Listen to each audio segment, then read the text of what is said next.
आपल्या मुलीचं सासर तिच्या माहेरच्या अगदी जवळ असेल तर आई वडील खुश असतात. माझ्या मुलीचं सासरही आमच्या घराहून काही अंतरावरच होतं.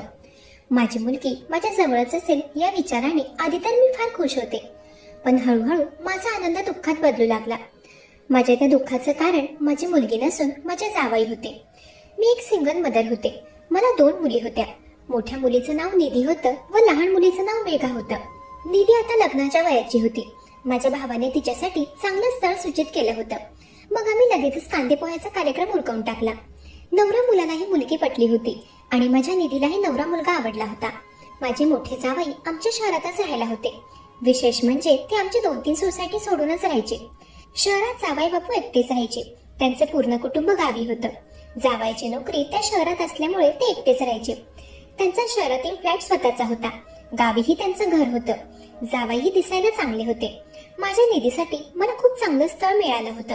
माझी निधी आता LLBच्या शेवटच्या वर्षात शिकत होती. तिचं शिक्षण पूर्ण झाल्यानंतरच लग्न करायचं ठरलं होतं. पण नातं अजून घट्ट व्हावं व मुलांना एकमेकांशी संवाद साधता यावा याकरता आम्ही दोघं परिवारांनी ठरवलं की साखरपुडा करून घ्यावा.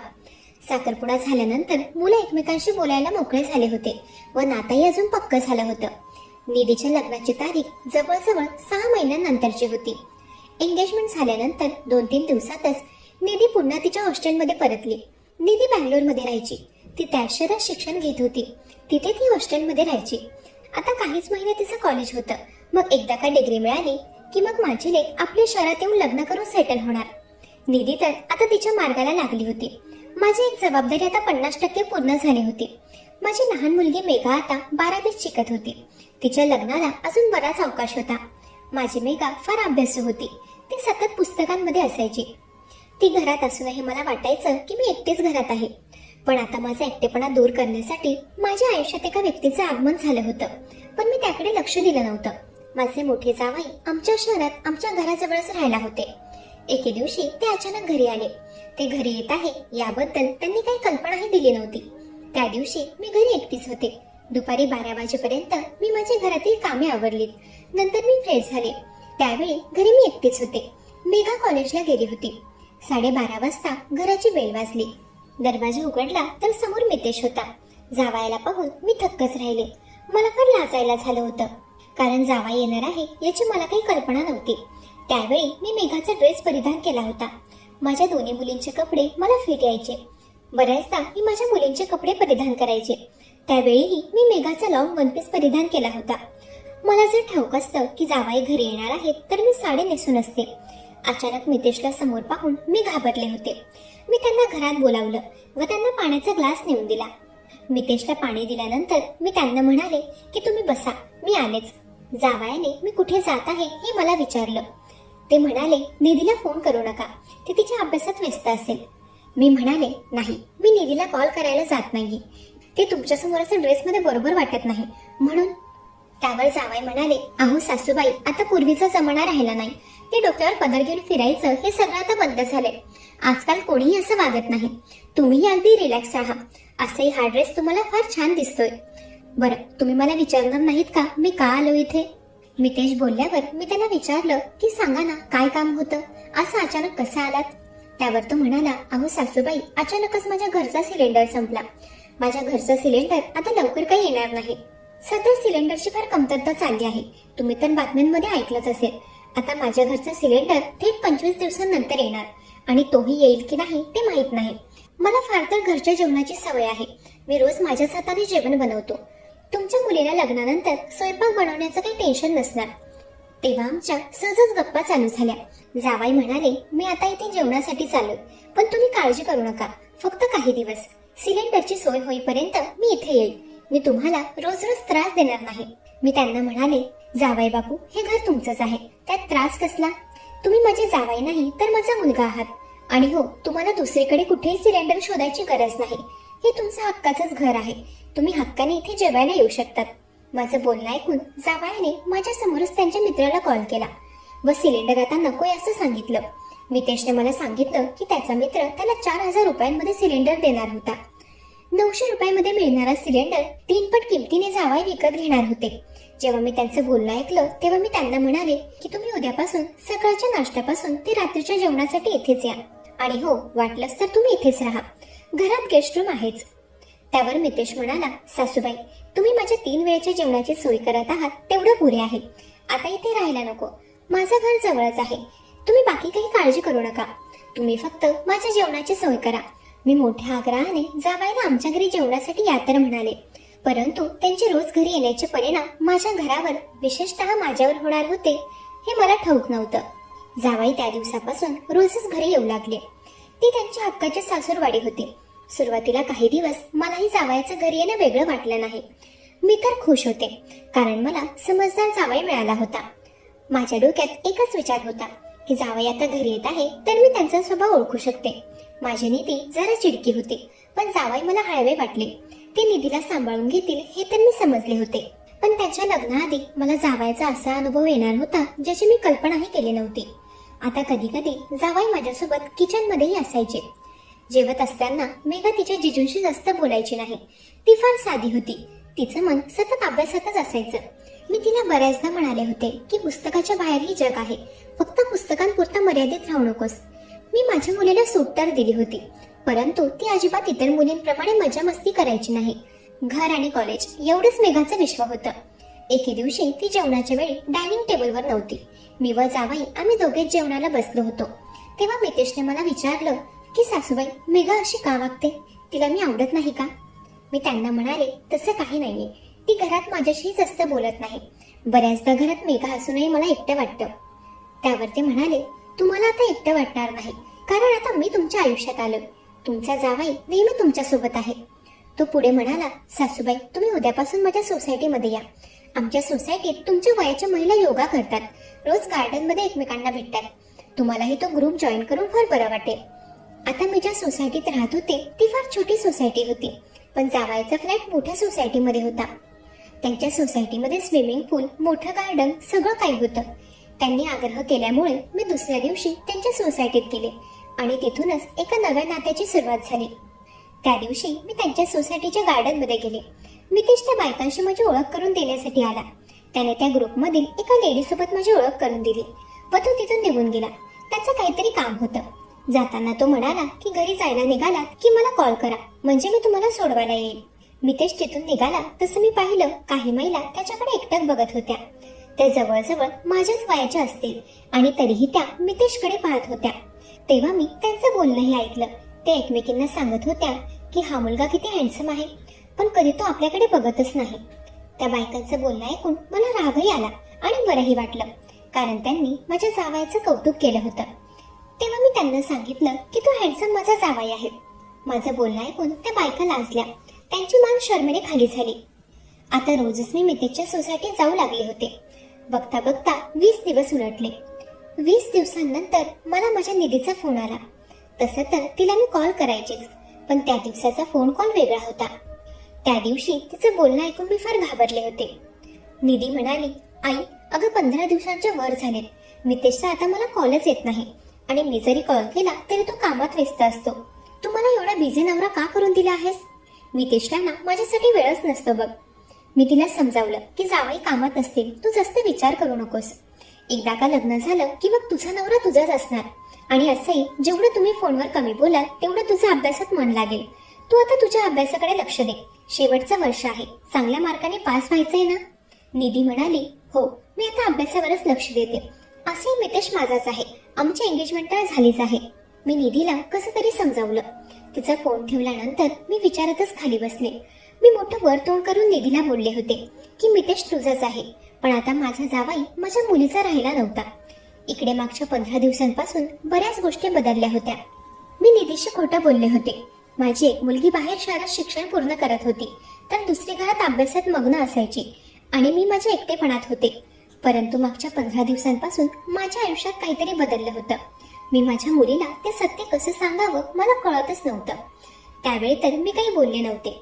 पुढचं पुढे बघेल असा विचार त्यावेळी मी केला होता, पण गोष्टी थांबत नव्हत्या. काही ना काही घडत चाललं होतं. आता मला असं वाटू लागलं की मी मितेशला आमच्या घरी जेवणाला का येऊ दिलं. तो जर रोज घरी आला नसता तर नाती अशी बदलली नसती, मर्यादा ओलांडल्या गेल्या नसत्या. पण आता काहीही पर्याय नव्हता. आता नाती बदलली होती. त्या बदलत्या नात्याची पोचपावती त्या दिवशी आम्हाला गायनेकॉलॉजिस्टकडे गेल्यावर मिळाली. काही दिवसांनंतर मी गायनेकोलॉजिस्टकडे गेले होते. माझ्यासोबत मितेशही होता. त्यावेळी डॉक्टरांनी बातमी सांगताना आनंदाने सांगितली होती, पण ती आमच्यासाठी आनंदाची बातमी नव्हती.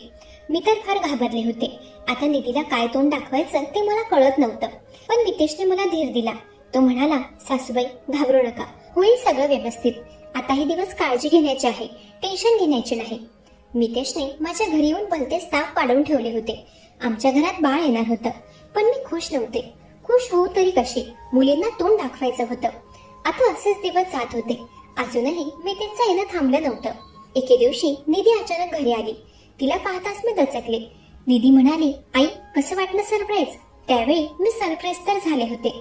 मी तिला म्हणाले, निधी बेटा तू अचानक कशी आलीस? येणार आहेस हे सांगितलं नाही? अगं येणार होतीस हे सांगितलं असतंस तर मितेशला घ्यायला पाठवलं असतं ना. त्यावर ती म्हणाली, आई मी मितेशसाठीच इथे आले आहे. तो गेल्या काही दिवसांपासून माझ्याशी व्यवस्थित बोलत नाहीये. मला त्याची आठवण येत होती, म्हणून म्हटलं जरा भेटून यावं. निधीच्या तोंडून सारखं मितेशचं नाव ऐकून मला तर अजूनच टेन्शन येत होतं, कारण तिच्यापासून मी खूप मोठी गोष्ट लपवत होते. त्या दिवशी संध्याकाळी निधी मितेशला भेटायला गेली होती. बाहेरून फिरून आल्यानंतर निधी आणि मितेश सोबत घरी आले. जावयाच्या चेहऱ्यावर जराही भीती दिसत नव्हती. ते तर अगदी बिंदास दिसत होते आणि मी विचार करून करून फार वेडी होत होते. बघता बघता निधीला घरी येऊन 2-3 दिवस उलटलेत. एकदा ती मला म्हणाली की आई मला घरात काहीतरी बदलल्यासारखं वाटतंय. तुझ्यात बदल झाला आहे की काही वेगळी गोष्ट आहे ते कळत नाहीये, पण माझं वकिली डोकं मला काहीतरी खुणावत आहे.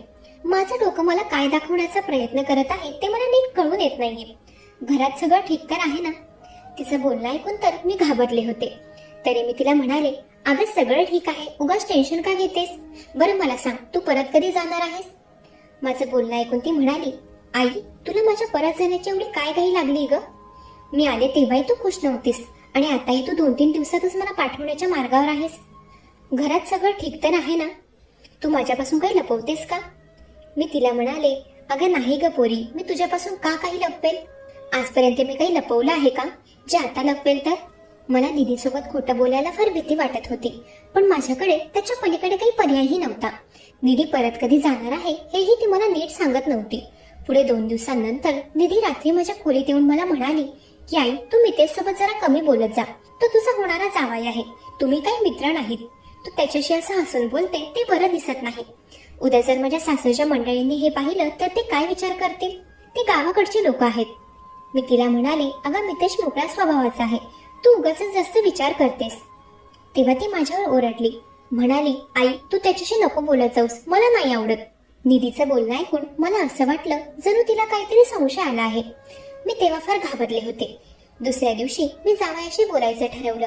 दुपारी निधी व मेघा घरी नव्हत्या, तेव्हा मी व मितेश घरी होतो. मी त्याला म्हणाले, मितेश अजून किती दिवस निधीपासून या सगळ्या गोष्टी लपवायच्या आहेत? आता तर मला फार भीती वाटते. ती माझ्यावर संशय घेऊ लागली. तिचा संशय खरा ठरला आणि तिला या सगळ्या गोष्टी कळल्या तर काय होईल? असेही आज ना उद्या सगळ्यांना सगळं काही माहीत होणार आहे. तू निधीला कसं फेस करणार आहेस? या गोष्टीचा तू काही विचार केला आहेस का? तेव्हा मितेशवर मी बोलतच होतो. त्याने मला समजावण्याकरता माझ्या हातावर हात ठेवला. तो माझ्याशी काही बोलला तोच घराचा दरवाजा उघडला आणि निधी आत आली. आत येताच ती मला पाहून जोराने टाळ्या वाजवू लागली. म्हणाली, आई तुझ्याकडून ही अपेक्षा नव्हती. इथे आल्यापासून मला काहीतरी संशय येतच होता. मला माझ्या घरच्या लोकांविरुद्ध कधी वकिली करायची नव्हती, पण तुम्ही मला भाग पाडलं. जावयाशी एवढी मैत्री, कोण एवढं हसून खेळून जावयासोबत बोलतं? मी तिला म्हणाले, निधी बेटा तुझा विचार करत आहे तसं काहीही नाहीये. तेव्हा तिने तिच्या बॅगेतून एक फाईल काढली व मला दाखवली. निधी म्हणाली, आई तसं काही नाहीये तर मग ही फाईल आपल्या घरात काय करत आहे? ही प्रसूती हॉस्पिटलची फाईल आहे आणि यावर तुझं नाव लिहिलंय आणि विशेष म्हणजे बाळाच्या पित्याच्या नावासमोर मितेशचं नाव आहे. आई मला बोलायलाही लाज वाटतेय, पण तुला हे नातं वाढवताना लाज कशी नाही वाटली ग? त्यावेळी निधीचे एकूण एक शब्द माझ्या मनावर खूप परिणाम करत होते. माझ्या डोळ्यातून एकसारखे अश्रू वाहत होते. मी तिला म्हणाले, निधी तुला गैरसमज झालाय. निधी माझं काही ऐकत नव्हती. तिने माझा हात झटकला तेव्हा मेघा मध्ये आली. तिने निधीला बाजूला केलं व मितेश म्हणाला, निधी जरा तोंडाला आवर घाल. तुझी फाईल बघितली आहेस ती खोटी नाहीये. तिच्यावरची नावही अगदी बरोबर आहेत. फक्त आईच्या नावात गडबड झाली आहे. आईचं नाव वर्षा नसून मेघा असायला हवं. या घरात बाळ येणार आहे ही बातमी अगदी खरी आहे, पण गरोदर सासूबाई नाही तर तुझी लहान बहीण आहे. माझं मेघावर प्रेम आहे. तिचंही माझ्यावर प्रेम आहे. हे येणारं बाळ आमच्या दोघांच्या प्रेमाची निशाणी आहे. ज्या दिवशी आम्ही हॉस्पिटलमध्ये गेलो होतो तेव्हा चेकअप झाल्यानंतर मेघा गरोदर आहे हे समजलं. त्यावेळी सासूबाई फार चिंतेत होत्या. त्या चिंतेमध्ये त्यांच्याने मेघाच्या नावाऐवजी त्यांचं नाव फाईलवर लिहिलं गेलं आणि त्या छोट्याशा चुकीकडे आम्ही लक्ष दिलं नाही. जेव्हापासून सासूबाईंना माझ्या व मेघाच्या प्रेमाबद्दल समजलंय तेव्हापासून त्या खूप चिंतेत आहेत.